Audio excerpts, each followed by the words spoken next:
Mafuele began beating me at the police station with the other officers, Mafuele said that he knows about me, that I was involved in the Kenyan protest, and I burnt Kenya's parliament down, and I was a troublemaker. So there was a bit of information from the torturers that could only come from Kenyan authorities. And I think for them to escalate from an arrest to torture, they had to think that my government doesn't care about us. And that's why Agatha was saying that if it wasn't for Kenyans and Tanzanians and Ugandans who spoke about our plight and our arrest, it would have disappeared forever. Our government was complicit in that torture. And if you look at our Foreign Affairs Minister, Mudavadi, when he spoke, he did not apologize to me. He apologized to Tanzanians that we took our bad manners to Tanzania.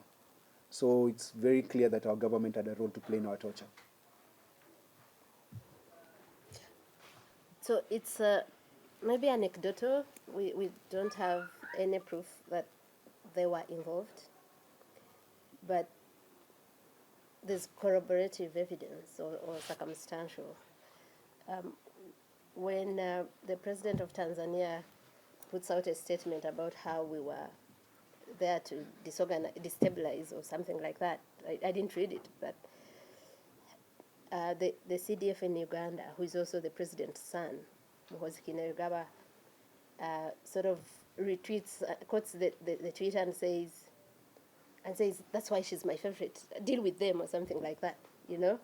So while you cannot say he speaks for government, he's part of government, and he said that.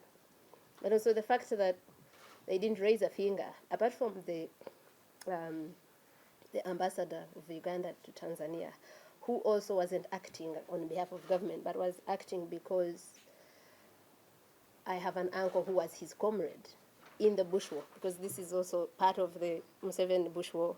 So there are historicals, and he was a former Secretary General for the East African Community and had called him and said, find my niece and all that.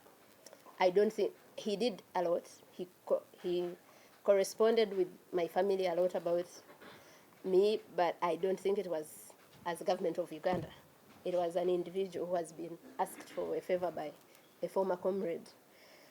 So the government itself does know where is our citizen, what crime have they committed, nothing like that. So that should be enough for someone to think